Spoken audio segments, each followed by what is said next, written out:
ciudad en la que nació Atahualpa. El objeto de esta exposición es realizar un breve análisis sobre la mirada que aparece en las crónicas de Indias al introducirse como novedad la visión mestiza o la del indígena cristianizado. Una crónica cuyo origen encontraríamos en los diarios de a bordo de Cristóbal Colón, una lectura que nos trasladará al encuentro por primera vez de dos entidades, la europea y la americana, que se irá conformando desde el primer contacto el 12 de octubre de 1492, un acercamiento que se produciría desde la confusión, ya que el almirante creía haber encontrado a agentes de India y a un paraíso habitado por el salvaje feliz. Una visión que cambiará con la llegada de otros colonizadores y sus asentamientos en tierra firme, donde descubrirán dos grandes civilizaciones con gran desarrollo social y político, la azteca y la inca. De manera que el contexto idílico presentado por Colón cambiará radicalmente, dando lugar a una relación de dominación que supondrá el fin de estas culturas y el comienzo de la construcción de la identidad americana que iba fraguando dentro de una estructura colonial compuesta de criollos, mestizos, indios, esclavos negros, siempre bajo el crisol de la evangelización y el gobierno de los funcionarios reales españoles. En el Cuzco nace el inca Garcilaso de la Vega en 1539. Se trata de un cronista al que la crítica ha considerado como el primer americano universal. Era hijo de la conquista y el reflejo de la mezcla de dos culturas. Descendía de una noble inca y de un padre cristiano de la pequeña nobleza andaluza que lucha como soldado en las tierras del Perú. Garcilaso es consciente de su mestizaje. Además, utiliza, en este caso, la palabra indio e inca en mayúsculas en sus escritos. Se siente orgulloso de sus orígenes también españoles. No quiere renunciar a ellos pese a todas sus vicisitudes vitales. Mantiene y defiende las dos tradiciones culturales. Por lo tanto, organizará sus escritos intentando buscar el equilibrio del mestizo. De ellos son reflejo sus dos crónicas, los Comentarios Reales de 1609 y la Historia General del Perú de 1617. Garcilaso, al igual que Petrarca en el Renacimiento italiano, siente inquietud intelectual por reconstruir la historia de los incas que en esos momentos se encontraba de manera oral en su familia, de manera que pretende corregir los errores de interpretación y la trasladará escrita para convertirla en universal. Para ello hace uso de las formas utilizadas en la Edad Media que saltan a las monarquías europeas y que siguen el modelo de la Eneida, naciones fundadas por héroes de Troya. Entre ellas encontraremos cómo Alfonso X el Sabio pone en contacto la monarquía española con Hércules, de tal manera que Garcilaso recupera las leyendas inca y las emparenta con un dios hacedor del universo, Pachacamac.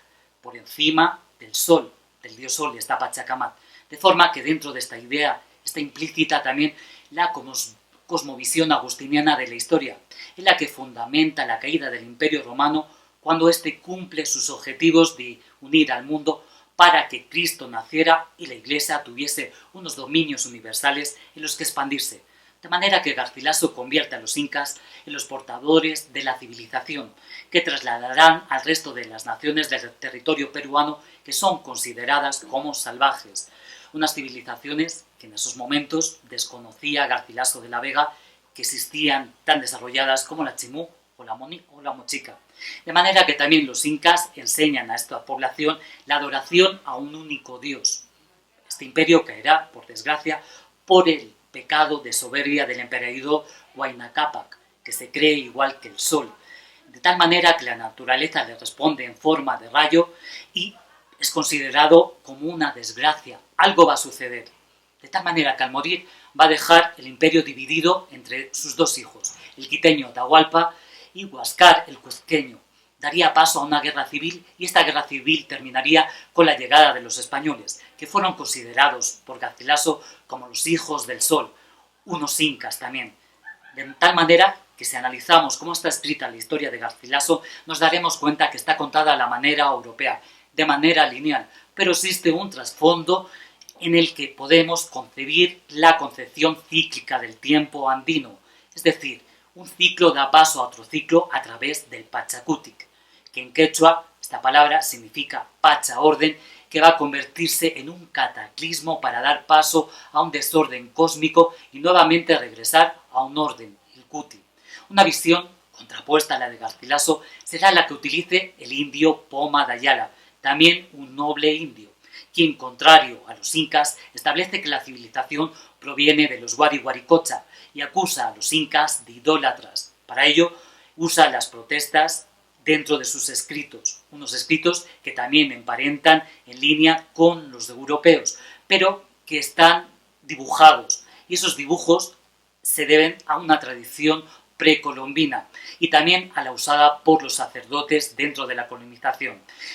Poma de Ayala no ve con buenos ojos el mestizaje y aboga por la pureza cultural de criollos y negros.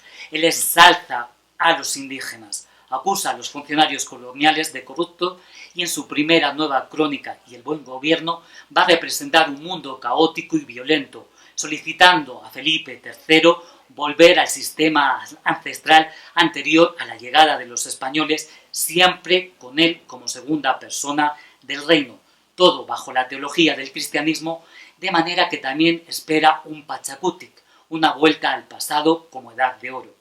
Para concluir, podríamos decir que estas crónicas iniciadas por los españoles en el siglo XVI se habían transformado en el siglo XVII en una crónica más elaborada en la que comienzan a participar nuevas identidades americanas que reflexionan sobre su situación en el mundo y en la que después serán acogidas por las ideologías independentistas del siglo XIX sudamericanas y en los partidos políticos del siglo XX y en algunas leyes y constituciones.